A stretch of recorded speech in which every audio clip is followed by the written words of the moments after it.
Now let's get to your free MLB picks for August 23rd. In part 2 of 2, we're covering 7 games with a full breakdown on each. Stay with us.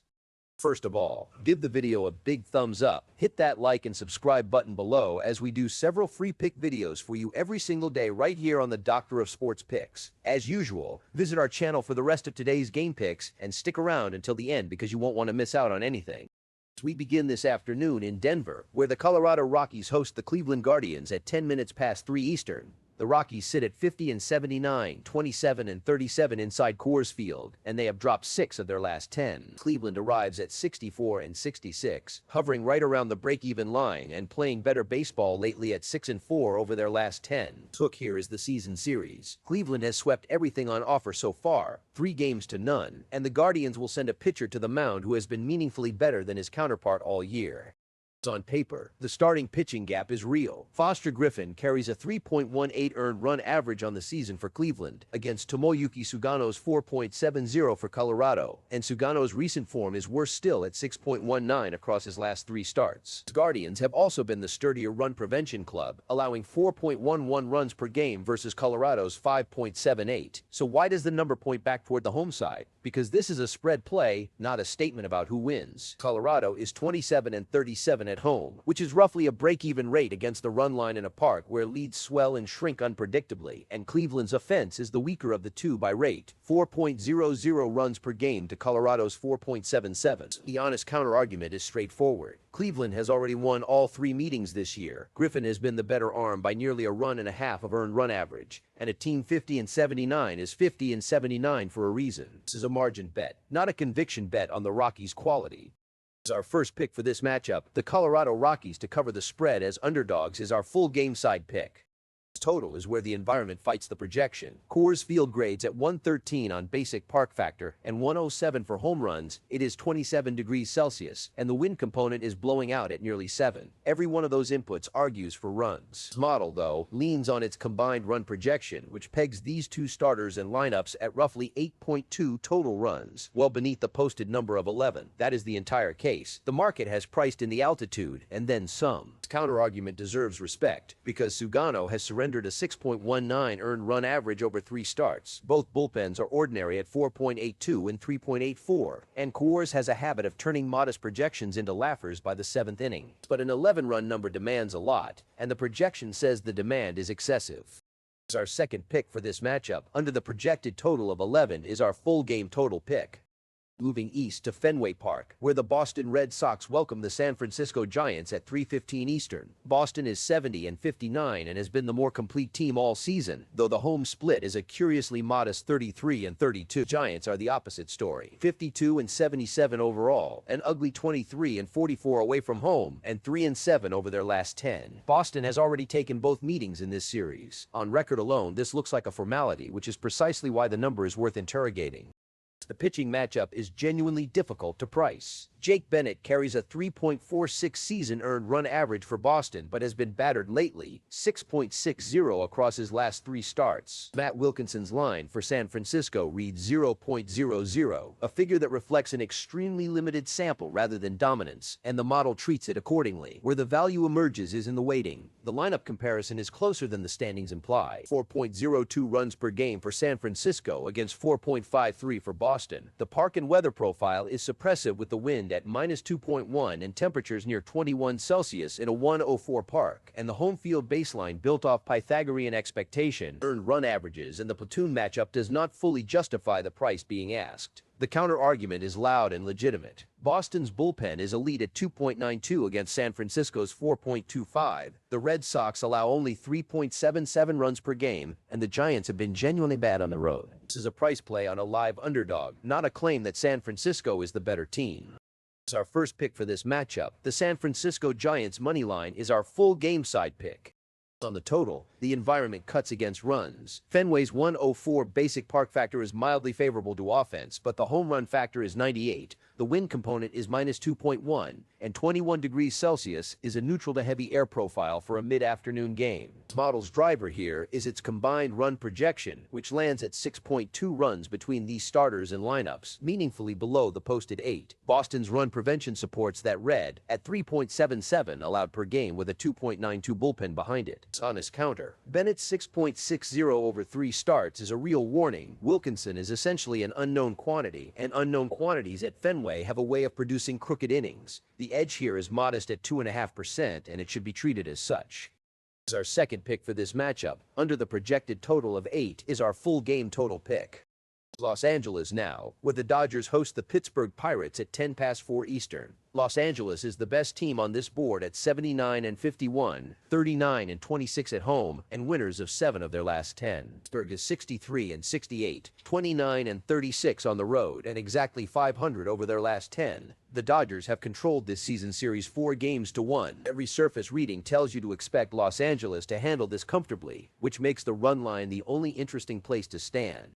Start with the arms. Blake Snell takes the ball for the Dodgers with a 3.60 earned run average on the season and the identical 3.60 over his last 3 starts, consistency and quality. Lake Bachar counters for Pittsburgh at 3.75 for the year and 3.86 recently. That is a gap of 0.15 of a run on the season and a quarter of a run in recent form. It is not nothing, given the difference in profile and pedigree, but it is not the chasm the records imply either. This model's first weighted factor is lineup strength, and it is dead even. Both clubs average 4.99 runs per game. Read that again because it is the crux of this play. Pittsburgh scores at the same rate as the Dodgers. Where Los Angeles separates is on the prevention side. 3.86 runs allowed per game against Pittsburgh's 4.76, and that is a genuine and durable advantage. Second weighted factor, bullpen availability, is close to a wash. 4.17 for Pittsburgh against 4.01 for the Dodgers, 0.16 of a run separating the two relief corps. When the offense is matched, the starters are within a fraction, and the bullpens are effectively equal. A 2-run margin becomes a demanding ask even for a 79-win club. The counterargument is not subtle and deserves to be stated plainly. Los Angeles is 39-26 at home. They have won 4 of 5 against this opponent. They own the best record in this slate, and Dodger Stadium's 110 home run factor with the wind blowing out at 5.8 gives their power bats a real avenue to a blowout. Snell delivers 6 shutout innings and the Dodgers hit 2 home runs. This ticket dies quietly, but the edge here is calculated at 13.4%, the largest side number on today's card, and it rests on the simple fact that these two lineups produce runs at an identical clip.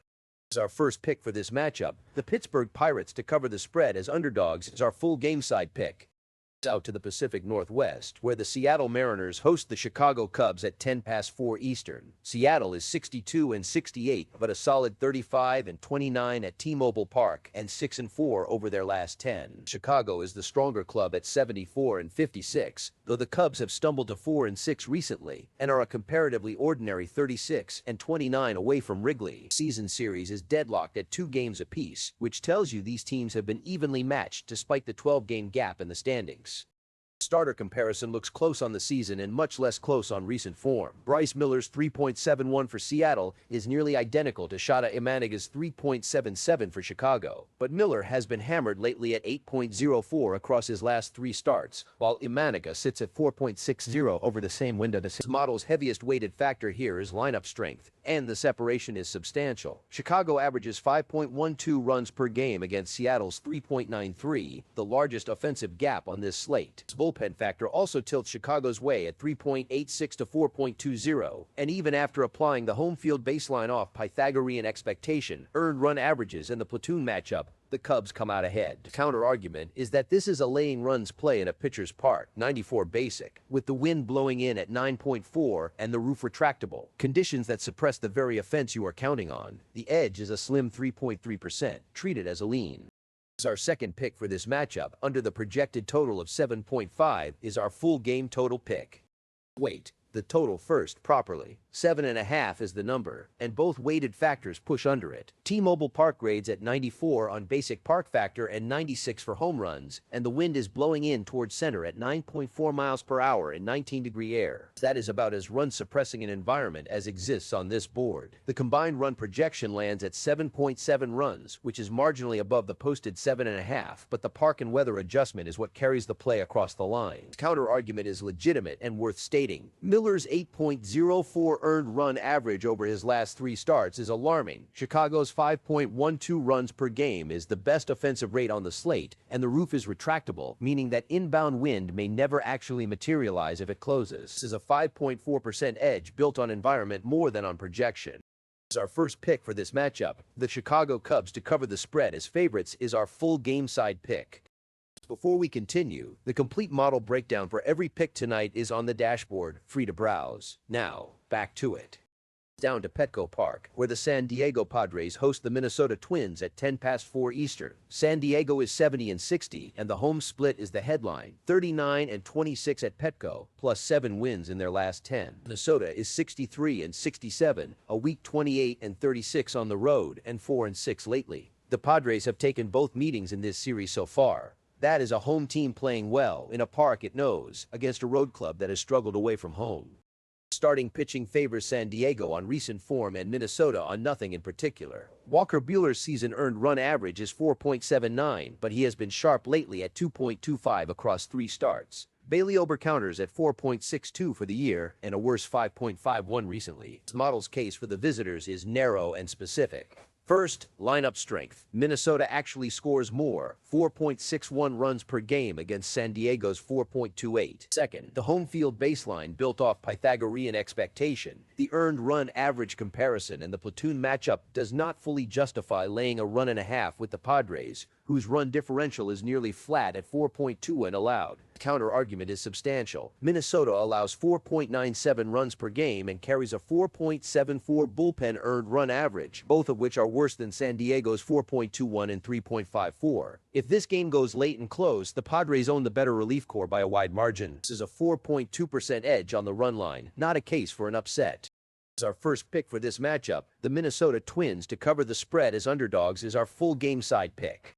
Total is 8.5, and the model's entire argument is environmental. Petco Park grades at 96 on basic park factor with a roughly neutral 1.01 home run factor, and this afternoon the wind is blowing in at 5.5 miles per hour towards center with the temperature at a comfortable 23.4 degrees Celsius. That combination of a below-average run park and an inbound breeze is the sole weighted factor here, and it is enough to produce a 4.5% edge. The honest counterargument is that both starters have been vulnerable. Buehler at 4.79 on the season, Ober at 4.62 and trending worse at 5.51, and Minnesota's bullpen at 4.74 is the most exploitable relief unit in this matchup. If the Twins' pen gets tested in the 7th and 8th, this number clears in a hurry, but the park is what it is. Our second pick for this matchup, under the projected total of 8.5, is our full game total pick. To the desert, where the Arizona Diamondbacks host the Cincinnati Reds at 4:15 Eastern. Arizona is 68-62, and like several home teams on this slate, the home split is where the value lives, 37-28 at Chase Field, even though they have dropped 6 of their last 10. Cincinnati is 62-68, 30-32 on the road, and also 4-6 recently. Arizona leads the season series 4-3, which is about as tight as a 7-game sample gets.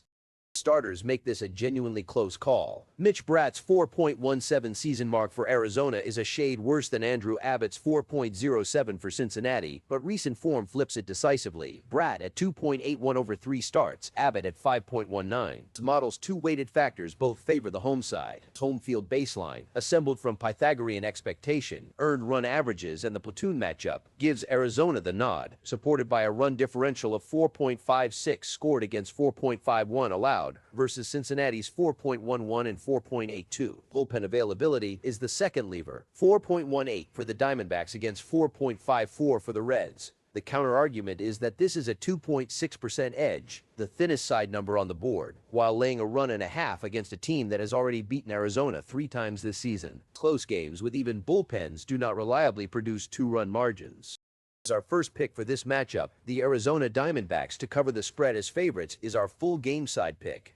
On the total, this one is not a model play. Our automated system found no meaningful edge on the 8.5, and our expert analyst is backing the under regardless, with no stated reasoning attached to the call. So let us examine the facts that support it. Chase Field grades at 101 on basic park factor, essentially neutral, and notably 91 for home runs, which suppresses the extra base damage. The wind component reads a strong minus 20.3 miles per hour towards center. It says 38.2 degrees Celsius, but the roof is retractable, meaning the heat may well be neutralized. Brad at 2.81 over 3 starts supports the low side too. Its honest counter-argument is the important one here. The model itself calculated only a 1.9% edge. Both bullpens sit above 4.15, and Abbott's 5.19 recent form is a real vulnerability. This is a human conviction call on a thin number. Our second pick for this matchup, under the projected total of 8.5, is our full game total pick. We close in Milwaukee this evening, where the Brewers host the Atlanta Braves at 7 Eastern. Milwaukee owns the best record on this entire slate at 81-49, and the home mark is outstanding, 45-23 at American Family Field, with 7 wins in their last 10. Atlanta is 75-55, strong overall, but only 33-32 on the road and slumping badly at 3-7 over their last 10. The Brewers lead the season series 3-2. Two excellent teams, but only one of them is playing well right now. Starting pitching is a study in contradictory signals. Shane Drohan takes it for Milwaukee at 3.86 on the season, but a rough 6.57 over his last 3 starts. Tyler Mahle counters for Atlanta at 4.53 for the year and a superb 1.45 in recent form. On recent form alone, Atlanta has the better arm tonight. The model looks past that to 2 weighted factors. First, the home field baseline drawn from Pythagorean expectation, earned run averages, and the platoon matchup, which strongly favors a Milwaukee club scoring 4.99 per game while allowing just 3.73, the best differential on the board. Second, park and weather. A neutral 99 park factor, 16 degrees Celsius, and a -5 wind component, conditions that favor the team with the superior pitching infrastructure and a 3.34 bullpen. Counter-argument centers on Mahle's 1.45 and Atlanta's own excellent 3.86 runs allowed per game. This is a 3.5% edge, and Atlanta is capable of keeping it to 1 run. As our first pick for this matchup, the Milwaukee Brewers to cover the spread as favorites is our full game side pick. Total is 7.5, and here the model breaks from the direction it has taken most of this slate. Its single weighted factor is the combined run projection, which pegs these starters and lineups at 8.8 runs, a full run and change above the posted number. That figure is driven by 2 productive offenses, Milwaukee at 4.99 runs per game and Atlanta at 4.69, and by both starters' recent volatility, most obviously Drohan's 6.57 across 3 outings. American Family Field also grades at 104 for home runs with a retractable roof, so a closed dome removes the 16-degree chill and the inbound wind entirely. Counter-argument is real. Both bullpens are excellent, 3.34 for Milwaukee and 3.45 for Atlanta, and both clubs allow under 3.9 runs per game. If the relievers take over early, 7.5 becomes a wall, but this is an 8% edge, the strongest total number on the card. Our second pick for this matchup, over the projected total of 7.5, is our full game total pick. And that wraps up the full card for today. If you're new here, hit like and subscribe. We drop fresh picks every single day right here on the Doctor of Sports Picks. Catch you tomorrow.